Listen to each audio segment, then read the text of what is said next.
How do you cut costs and improve your bottom line by potentially thousands of dollars every single month in your revenue? That's the topic that me and my partner, Kyle Smith, cover in this webinar. And hopefully, our hope is that it will be a huge impact to your restaurant and really help you navigate some of the down seasons or the seasonality within your restaurant. So without further ado, let's go ahead and jump in.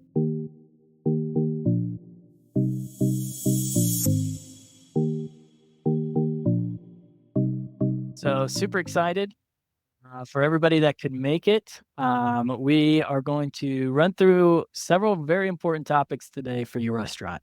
How to control cost, ways to, what you should be focusing on in terms of your cost, ways to renegotiate maybe some things. And so super excited to jump into it. Hopefully this will be very impactful for your restaurant. My name's Hunter Scott. I'm a CPA and partner at Strata Cloud Accountants. I work on both our fractional CFO and accounting side. And so very excited to be with you. I have here my partner, Kyle Smith, who runs our CFO department and is our restaurant in-house expert extraordinaire. And so Kyle's going to lead us through much of the topic today, and I'll turn it over to you, Kyle. All right. Co-run. Co-run. Awesome. Yeah, not to burst the bubble right out of the gate here, but we were chatting before this that it's really a lot of these strategies are things that are part of a larger proactive strategy, because this is cost saving strategies for restaurants. And we talk a lot about seasonal strategies when you go into a seasonal slower time, but also making sure that you're maximizing profit during the busier times of year. So if you're going into a slower time, there's definitely some good strategies here. And then also it's related to a full year strategy of making sure that profitable during the good times and minimizing cost and being as profitable as we can be during the slower times as well. And one more, I guess, just administrative thing here. If you do have questions along the way, don't hesitate to share those. If you can put them in the Q&A section, I'm going to be monitoring those and we'll be sure to hit those as well. So I will jump into it here and move to our first slide. Awesome. So seasonality, and I didn't know if I was supposed to jump in, Hunter, but you can definitely interrupt me or jump in on any pieces here. The challenge is less people coming into the restaurant. If it's a restaurant, for instance, rising cost, meaning relative to your sales, because every restaurant, even depending on your structure, you're going to have at least some fixed cost most of the time. You've got salaried people, you've got rent, you've got utilities. Those are slightly variable, but they don't go down to zero. And so you need to have revenue to make sure that you're profitable. As that revenue shrinks, it's tougher and tougher to be profitable because you've got your costs that are fixed are pretty much staying the same, and you've got to pay those no matter what. So when we say rising costs, we're not saying that they're rising absolutely. We're saying they're rising relative to the amount of sales that you're doing, and it makes it harder to run a profitable restaurant. And then obviously there's the pressure to maintain quality, but also be as efficient as you can on the cost side. And it's a hard balance. But that's why it's super important to look at the strategies that we're going to look at here. Yeah. And just to hit on what you said before, I mean, the most important thing is to be proactive here, right? And so when you're doing your forecasting and budgeting for this upcoming year, build in that seasonality into your revenue. When you're projecting out your revenue, what you think you're going to achieve, build that into it so that you can see, hey, when are my low months? You can get that data from historical years. You might be able to get that data from looking what, similar concepts and where their ups or downs are. Those are the places you can look at for that data. But if you work ahead of time to try to see when that impact to your revenue might happen month over month, that's when you can do what Kyle's saying and really be more proactive of how can I implement some of these strategies we're about to talk about ahead of time when times are good, instead of being, reactionary once you get into a bad spot. And it's an imperfect science, right? Projecting out isn't going to be perfect, but that's exactly what we do. So what we're sharing here, we definitely practice what we preach. A lot of things we're sharing here is this is what we're doing as CFOs when we're working with restaurant groups, is doing these exact things to be able to then measure and keep adjusting. So that's a great point. So the first one is a Broadliner, which is basically an agreement with like your largest food supplier. Usually it's something where you need to get a dedicated amount of product from them, and then you get a better price. And it's tiered. So I've seen it where it's tiered for the more product you buy, the bigger discounts you get.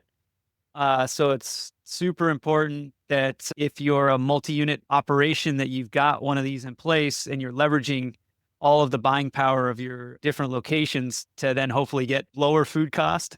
And that's your biggest direct cost. You're going to have it no matter, you're always going to have food cost or whatever it is, alcohol cost. It'd be food cost in this case. You're always going to have it if you're going to serve the food. So it's one of the biggest areas to make sure that you're maximizing the cost reduction or getting things at the best price. I think we have one and a question here. How would you go about price changes if that is needed after the menu engineering? Got it. So yeah, that the menu engineering part is finding the high margin versus low margin, and then so analyzing your cost and then making adjustments based on price.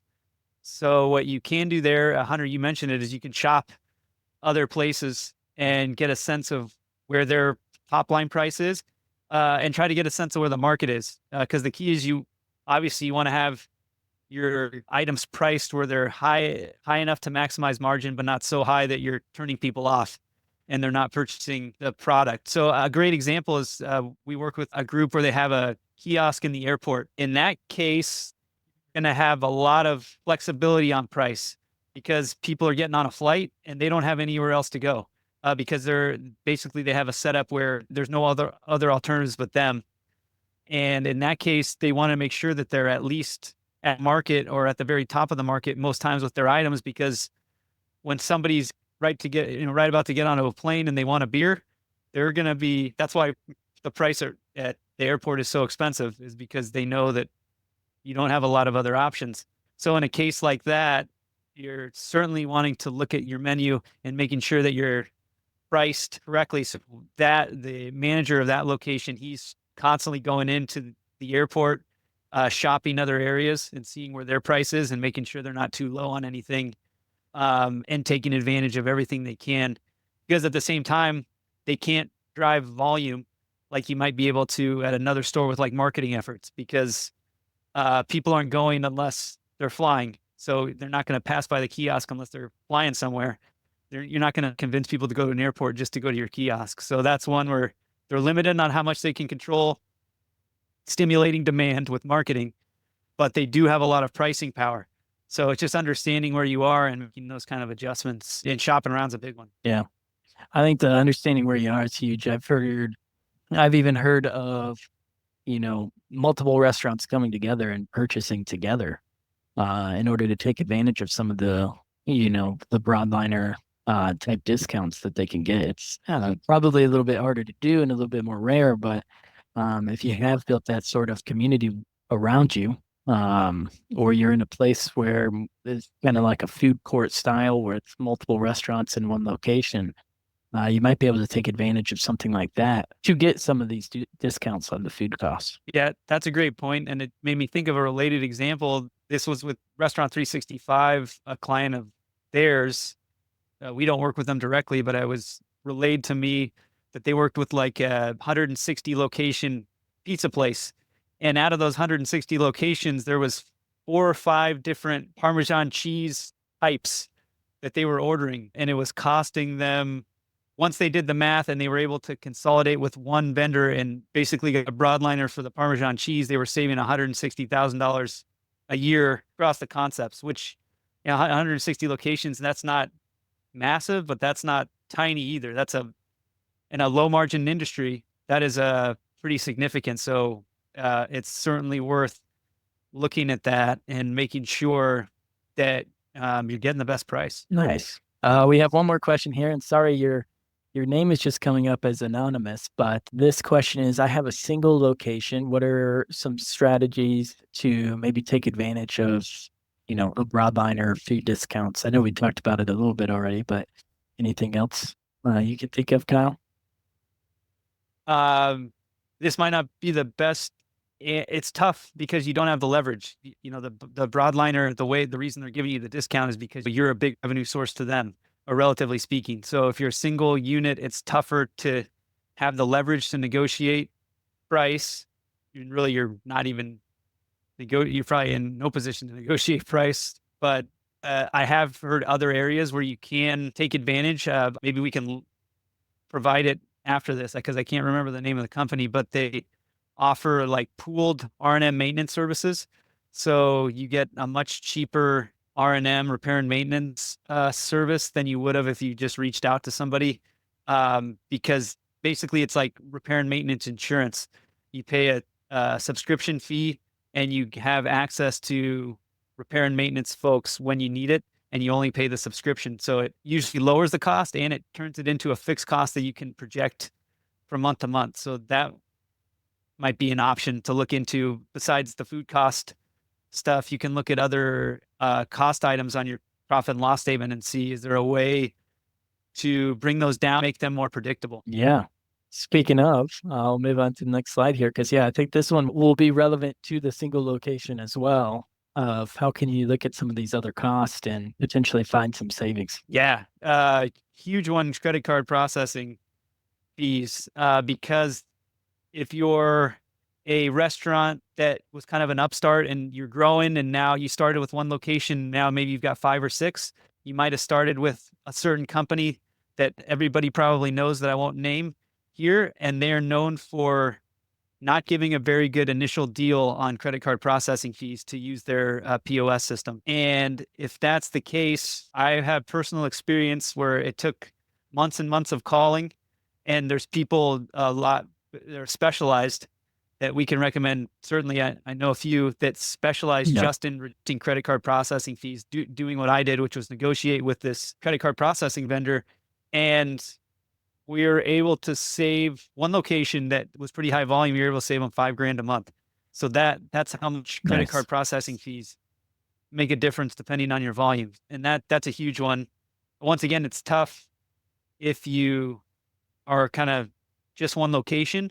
But I think a big one is if you can get a quote from somebody else. If you're talking about any of these credit card processing, other technology subscriptions, there's alternatives out there, and it's definitely worth looking at them.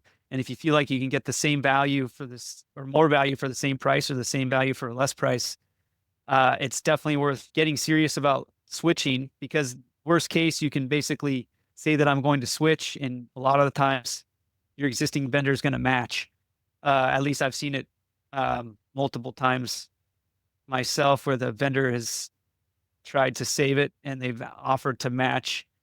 So that's a huge one, is if you can get competitive quotes. And then if you can get quotes from other restaurants, maybe you have a colleague in the restaurant space and they're willing to share what they are at. It's much better to come to the table, especially with like a credit card processor, with a number saying like, hey, we need to get to here.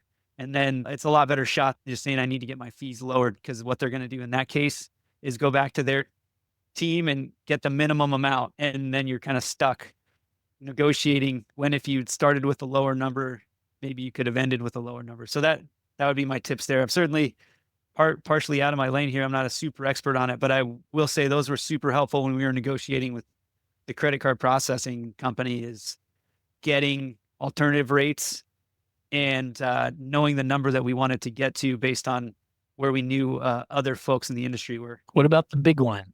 Rent and different occupancy costs. What are some tips there for negotiation? Yeah, and definitely jump in, Hunter, if you have some examples here. But this is the big one where I would say it's really about being proactive, like we talked about. So it's a lot tougher to negotiate with the landlord on moving to a percentage rent structure, which I think is really advantageous to both sides a lot of the time.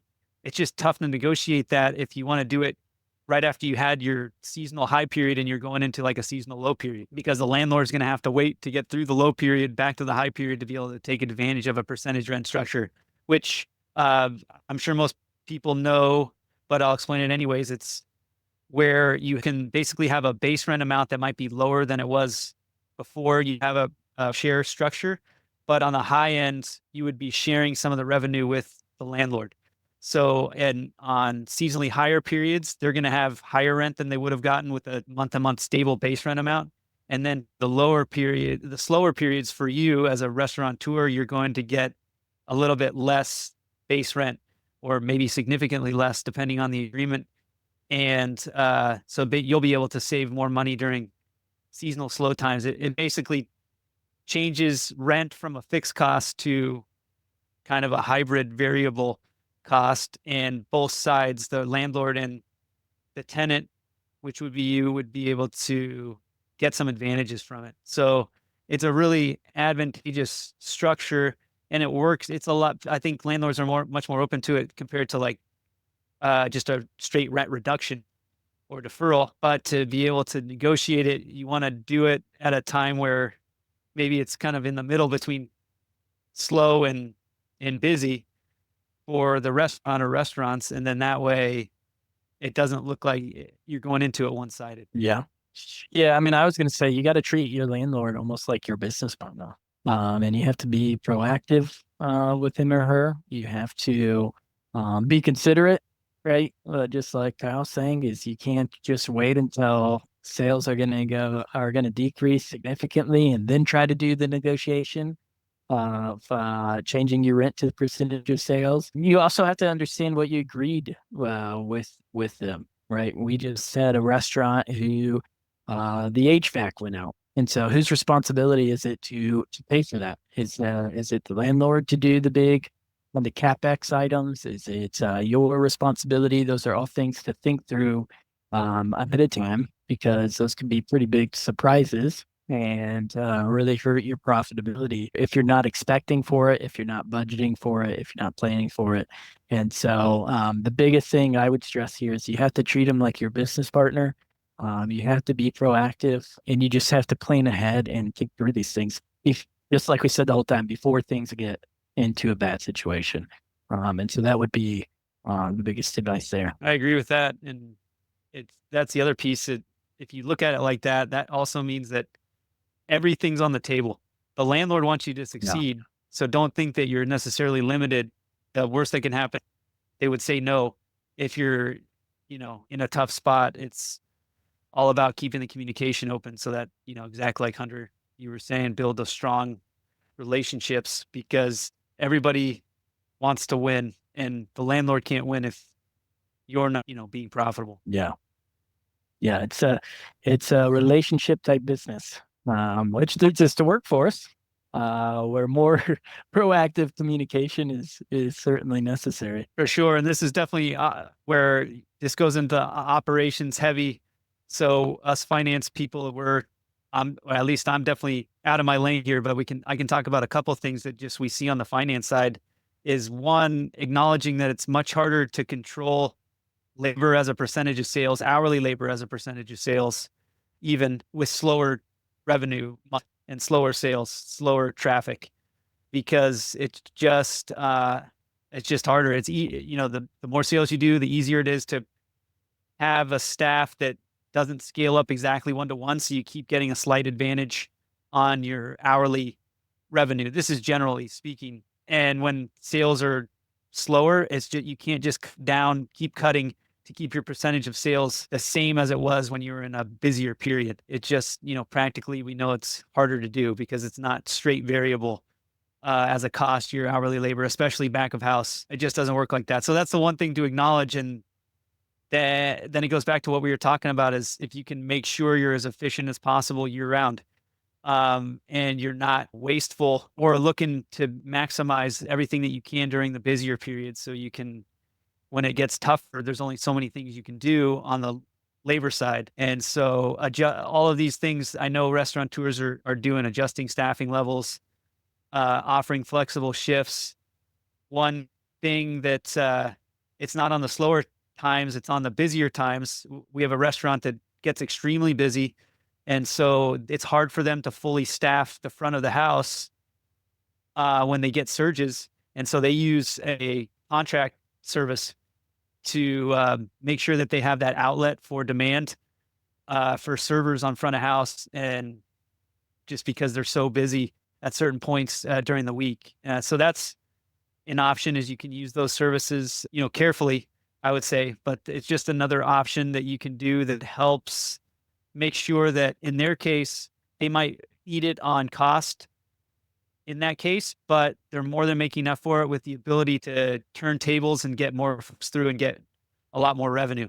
So you have to do that analysis of what's going to make sense to me. And in their case, the revenue upside is so big and there's literally not enough servers available. So they use that contract service to make sure that they have enough servers to satisfy all the demand. Yeah, a big one I've seen is the cross-training staff for multiple roles. So, whether that's the cross-training the, general manager, the salary employee to help out behind the bar, maybe when times are slow, and maybe letting, the bartender leave early and having him or her go back there is a good way to control that hourly cost. Maybe it's even, we have one client who they really like providing the back of the house a full-time schedule because those guys really appreciate that. And that's really what they're looking for, or otherwise they're going to have to go find a new job. And so cross-training them for when times get slow, helping more on the front of the house instead of just the back of the house, is a way, again, to just have another lever to pull when you kind of control those costs. But, like Kyle said, I mean, the one thing you got to be careful of is just adjusting levels too much, because you still want to maintain, good service quality on the front of the house. You still want the food to be prepared timely in the back. And so it is a difficult game to to play, because you want to maintain a good experience for your clients while at the same time rolling those costs in it. The cross training is definitely one that I've seen some restaurants utilize when it comes to their workforce. Yeah. And even with all the tools nowadays, managing labor is an art that Yeah. certainly this is why I'm in finance and I'm a CFO, because there's operational folks that are amazing at that art form. But yeah, that's a great point that you had, Hunter, and that goes back to relationships as well, between Yeah. you and your staff. Yeah. Yeah. I mean, so much of it comes down to good communication, proactive communication, and really getting ahead of it and having some insight into when it's coming so that, it's not a surprise. So, but utility and overhead cost management. I'm trying to think of anything I can here. We talked about that R&M strategy. So maybe there's different types of strategies with these cost items where you could, potentially smooth out like your utilities. I know some utility companies offer that, where you can, if you have like highly variable weather and you've got big seasonal ups and downs with your utility costs, potentially you can smooth that out. Otherwise, it's tough with the overhead costs, but besides the big ones that we already talked about with rent, labor. Yeah, I'm trying to think of something that I missed, but I don't know, Hunter, you have anything to add here? Yeah, I mean, the big thing I would do here is really research the software that's out there. I have a good friend who runs a company that helps restaurants control their lightings. And so the problem they were looking to solve is big chain restaurants, they were finding that their employees were shutting the lights off maybe 15, 30 minutes early to go home. And so what they've done is this company installs a system so that, the lights are controlled, outside of the restaurant itself. And so things like that can't be taken away. And so, that's a revenue generating thing for people is, hey, the lights are on all the way up till close. That gathers, the last few, customers who might be walking through the door. I also went to the RFDC conference recently and met a guy who had something similar, but for monitoring the temperature of their different ingredients. And so they worked with some more kind of fast casual chains who kind of had the ingredients up front. And so these different monitors monitored the temperature of the ingredients, preserving them longer and keeping them fresher so that the food tastes better. And you could control those temperatures, all the way from wherever you were, whether you were in the restaurant or not. And so there are And you're some cool minimizing technology, waste. minimizing waste, control, not overheating, not paying more utility bills, all of those things. And so look into the technologies that are out there because there's some pretty cool stuff that can help you control some of this. But on to our favorite one, Kyle, leveraging technology for some cost management. Yes. And keep me out of the wormhole. But we've done a webinar on ET and why it's so important. So I'll just hit the high points is if as you're growing, it becomes more and more important to control the biggest cost item besides labor, which is your ingredients cost. And so the tools that can provide that recipe costing, and basically it's an ERP system where you're getting your inventory in real time and you're getting an actual versus theoretical cost, meaning what the food cost should have been based on what was sold. That's the hugest thing in it. And so that's what those softwares offer, which then is really handy because then you can start troubleshooting cost items down to the item itself that were way over or way under, whatever it is.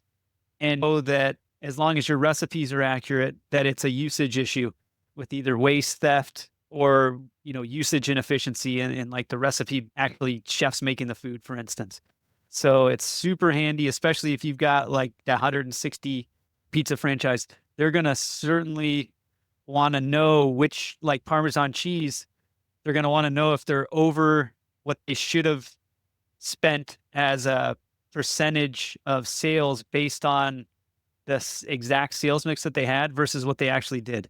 Because that could be, I don't even know that type of scale. That could be, it's certainly six figures a year easy. So, anyways, that's why it's so important to consider looking at your actual versus theoretical and consider a tool that can track it for your restaurant. And in a lot of cases, when you have a system that can track actual versus theoretical, it's also tracking inventory. But you can get started with both. I think, Hunter, you probably know more about MarginEdge than I do, but I think with MarginEdge, which is another software besides Restaurant 365, which is what we use with some clients. MarginEdge, you can just start with it as an inventory management and entering invoices, and then Yeah. you can kind of build it out from there. So Same with ExtraChef. You can just start with the entering invoices. yeah, so that's where I would recommend. Like Hunter said, look at the software and the tools that are out there. Restaurant 365, ExtraChef, which is an add-on to Toast, and then MarginEdge. They're all looking to do the same thing, which is getting visibility on your costs and being able to make decisions based on them. And then automated scheduling tools. I know some of those use AI as well. So just different tools to augment human decision making, and then that hopefully leads to more profit or tighter costs. Yeah. Also, a call out to the person on here who has that one location. I mean, even, if you're not at the point yet of, getting the full software, we have a one location restaurant who literally just on a daily basis started inputting the costs that came through the door into a spreadsheet just day by day and comparing that to the revenue that they saw on Toast day by day. And in literally just the first month of doing that, they went from a loss to bringing 18% profit to their bottom line by controlling food costs through that. And so it doesn't take a lot, taking that extra effort, taking that extra few minutes each day to really pay attention to it. And to really make sure that you're keeping your purchasing down. That seems like a pretty extraordinary outcome, but it's still worth Oh, even yeah. even if it was 2%, 3%, that makes a huge difference. Yeah. Yeah. They were able to drop it by a whole 10% of their food costs as a percentage of their food sales. And so it was a pretty big jump there. So key takeaways. Yeah. optimizing the Broadliner. We talked about that because the more revenue you have, the more stores you have, the more you can leverage your relationships and the more money you can save. It's that snowballing effect as you grow. And the bigger you grow too, I'll say this, and bigger you grow, the more that you don't address something that's an opportunity on the cost side, the bigger dollars that are being wasted or potentially left on the table. So I always harp on that, that you gotta use your leverage, no matter who you are, one location or 50, try to leverage as much as you can to get the best cost that you can. So that goes into reducing fees and renegotiating rent. Once again, sometimes it just takes time and effort, but that time and effort can be super worth it. If we're talking 4 or 5 grand a location on credit card processing fees, that's worth the time, the hour or two a week that it would take to follow up with them until you can finally get a hold of somebody to negotiate. If you can get it, it's still worth that risk of your time, because that's tremendous savings that are evergreen. Like they're not, we've locked in that credit card processing. It's going to go like that, or well, they haven't tried to raise the rate since, and we're opening new stores and we've got it under an umbrella where we get that lower rate. So that's hugely beneficial and more cost savings as we keep opening stores. And then managing workforce and overhead costs. Hunter, you had some examples there, but the key once again is being proactive. And a lot of these strategies start today, basically, wherever you are, and think about how they're going to be effective over the next, weeks, months ahead, and then start projecting out. And then you can get kind of more identifying costs that you can look at and try to make sure they're as low as they can be. Yeah, I mean, I'd say little by little, right? Start with the small improvements that you can make. Start building the habits of paying attention to these things and planning for these things. Build the relationships with your landlord, with your employees, with your vendors, so that when hard conversations need to happen, you have a foundation of a good relationship with them and really go after these things. The worst thing, or not the worst thing, but what I always hate seeing happen is, the restaurateur who focuses so much on bringing more revenue in the door or expanding into new locations, but there's not the foundation or the discipline of controlling some of these costs and being proactive. And so that more revenue doesn't necessarily lead to what they want it to lead to. These are good ways to make yourself more profitable and, really improve what you're taking home each month, that are really a lot easier than just growing revenue. You got to do both. Because you're a business, but this is a really good place to start. And so again, focusing on the small improvements, focusing on what you can do today, building the good relationships, having the good proactive communication, having some foresight into what might be coming down the line and when you might need to have those conversations, I would say are my key takeaways that I'd want to leave you with. All right. What other questions do y'all have? Okay. Got one here. Thinking about being proactive. When would you consider a drastic service model change or store shutdown going into a slower seasonal period? Yeah, take that one? Sure. I think we talked about it. You have fixed costs, right? And so if you knew that you had a seasonal slow period where nobody showed up, obviously you'd want to probably shut down during that slow period in that case, because it takes labor, like in backup house, to prep the food, and you got to have somebody there, in the front of the house as well. There's these minimums that you have to have. So it's not an easy answer, but really you need to know what to expect. So you need to have a decent estimate of what you think your slow periods are going to be. And if you get to the point where you think it's going to be so low that, or your revenue, foot traffic is going to be so low that it's going to cost, then you would consider closing. You have to have a pretty low estimate, because your prime cost is usually, 60%, 70% at the highest. So if you do expect to be revenue in their foot traffic, for instance, then you would want to stay open, because even that little bit is going to help contribute to the fixed cost that you have to have no matter what. So it depends if you have flexibility on the fixed cost, like you've negotiated a percentage rent structure, then it changes the equation too. So it's a tough question, but project it out as best you can and see. We used to do it with a store that I worked with a long time ago. Because they were so seasonal, so seasonal. One year we knew it was going to be extra tough, and the math didn't work out to stay open for the 2 months where it was going to be very slow because of a special circumstance, and we closed that year. So definitely want to do the math and make sure, because there's other considerations besides money as well. There's the continuity of people seeing that you're closed can make a difference too. So there's a lot of different factors to consider, but don't throw your hands up. See if you can put together the factors as best you can, and then make that call. I'd agree. Any other questions out there? Nice. Well, if anything comes up, don't hesitate to reach out. We appreciate y'all taking the time to join us today. If anything you have questions about or you might need help with, feel free to reach out. We'd love to talk, see how we could be of assistance. But yeah, appreciate y'all taking the time and look forward to next month.